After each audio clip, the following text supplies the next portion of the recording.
Good evening सभी को। आज क्लास 11th का फर्स्ट चैप्टर हम स्टार्ट करने वाले हैं और उसका प्रॉपर एक नोट्स बनाया हुआ है। तो भूगोल एक विषय में का फर्स्ट चैप्टर हुआ एनसीईआरटी का। इससे क्या है कि आप जीरो लेवल से आपको सिखाई जाती है एनसीईआरटी और जीरो लेवल से शिखर तक का आपको पढ़ना है। इससे आपको बीच वाली और मिडिल, जीरो, हायर सारा जानकारी आपको इससे प्राप्त होता है। तो भूगोल एक विषय में एक प्राथमिक चैप्टर हो गया भूगोल का, जिससे पता चलता है कि भूगोल को हम लोग विषय में क्यों लिए, ऐसा क्या कारण था कि भूगोल एक विषय के रूप में सम्मिलित किया गया। तो फर्स्ट हम लोग भूगोल को ही अगर संधि विच्छेद करते हैं ज्योग्राफी को, तो जियो प्लस ग्राफी होता है, जिसका अर्थ हुआ पृथ्वी। जियो मीन्स पृथ्वी और ग्राफी मीन्स वर्णन। तो एक तरह से कह सकते हैं कि हम लोग पृथ्वी का वर्णन ही भूगोल के द्वारा करते हैं। जो आकृति जो प्रकृति द्वारा बने हो उसको हम लोग प्रकृति तत्व कहते हैं, और जो मानव निर्मित हो उसको मानव तत्व कहते हैं। जैसे प्रकृति द्वारा बने हुए तत्व हैं सूर्य, वन, ये सब जो भी हैं जो प्राकृतिक से बने हुए हैं। और मानव निर्मित हो गया घर हो गया, सड़क हो गया, ये सब मानव निर्मित तत्व हुए। वैसे वैज्ञानिक विषय के रूप में क्या, कहाँ और क्यों। वैज्ञानिक पहले कोई भी तथ्य को क्या, कहाँ और क्यों के रूप में देखते हैं। जैसे वैज्ञानिकों ने बताया है कि ये पहाड़ है, उसी ने बताया कि इसको हम पहाड़ कहते हैं, और कहाँ तक ये विस्तार में फैला हुआ है। और अगर क्यों का बात करते हैं तो फसल अगर उपजता है तो क्यों उपजता है, फसल का क्या प्रॉफिट से। तो उसी तरह से हम आगे देखते हैं कि हमें भूगोल विषय का अध्ययन क्यों करना चाहिए। तो मानव समाजों में पाई जाने वाली विभिन्नता को समझने के लिए कि क्या क्या विभिन्नता है, उसको समझने के लिए हम लोग मानव समाजों में पाए जाने भिन्नता को समझने के लिए हम लोग भूगोल का अध्ययन करते हैं।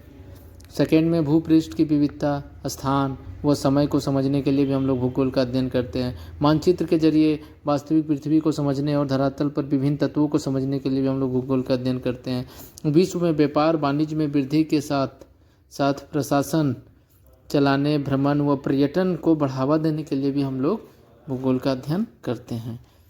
उसी तरह भूगोल का अध्ययन दो तरह से किया जाता है, क्रमबद्ध भूगोल जिसको कहते हैं, और दूसरा प्रादेशिक भूगोल। तो क्रमबद्ध भूगोल जो हुआ वो विशिष्ट भौगोलिक तत्व का अध्ययन होता है, और सेकेंड उसका पॉइंट्स हुआ किसी क्षेत्र का समाकलित रूप प्रस्तुत करती है।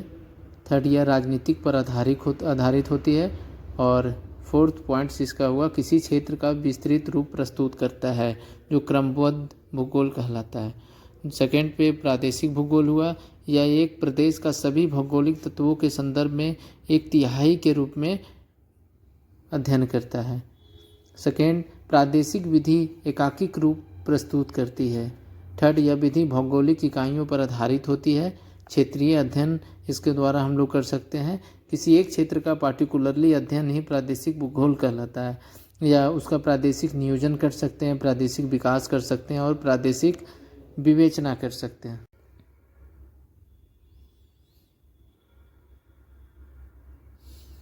तो मेरा जो चैप्टर चल रहा था क्लास 11th एनसीईआरटी का भूगोल एक विषय में का थोड़ा सा बचा हुआ एनसीईआरटी नोट्स रह गया था, जिसको आगे बता रहे हैं।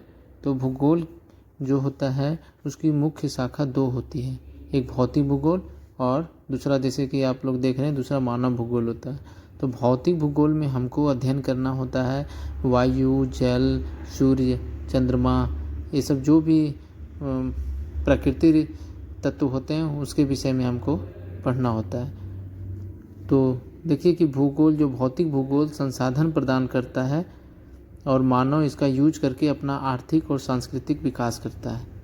वैसे ही मानव भूगोल जो है में यह अध्ययन किया जाता है कि मानव गतिविधि द्वारा पृथ्वी की सतह को कैसे प्रभावित किया जाता है।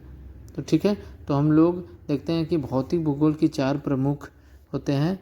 तो भू आकृति विज्ञान पहला होता है, जिससे भूस्थल में पाए जाने वाला पर्वत, पठार, मैदान का अध्ययन करना ही हम लोग को भू आकृतिक विज्ञान कहते हैं। सेकेंड में आपको जलवायु विज्ञान हो गया, जिसमें जलवायु तथा इसके संगठक तत्वों का अध्ययन, वर्षा, तापमान, वायुदाब, पवन आदि के विषय में अध्ययन करना होता है।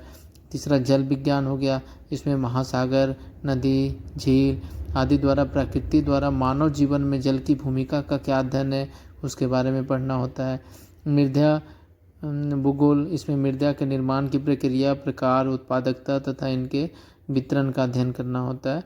और पांचवा मानव भूगोल, जो कि मानव के रहन सहन के बारे में अध्ययन करना होता है। तो मानव भूगोल की भी शाखाएं होती है, जैसे सांस्कृतिक भूगोल, सामाजिक भूगोल, जनसंख्या भूगोल, नगरीय भूगोल, ग्रामीण भूगोल, आर्थिक भूगोल, कृषि भूगोल, औद्योगिक भूगोल, राजनीतिक भूगोल, व्यापार एवं परिवहन भूगोल।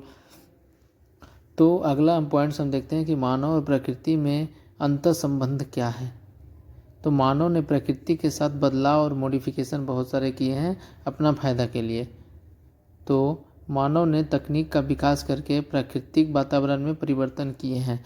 जैसे अगर कोई पहाड़ है और उससे उसको रोड निकालना है तो पहाड़ को हम तकनीकी व्यवस्था से काट के और वहाँ पे रास्ता निकाल लेते हैं।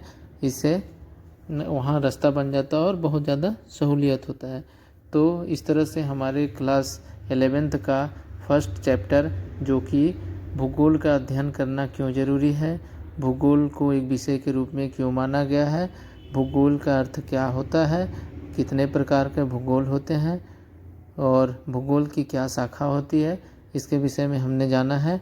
और ये जो नोट्स बना हुआ है हम एक PDF के माध्यम से डिस्क्रिप्शन में डाल दिया करेंगे, जिसे आप यहाँ से नोट्स अपना बना सकते हैं या इसको रिवीजन वे में पढ़ाई कर सकते हैं और अपना वीडियो को इम्प्रूव करेंगे। ठीक है।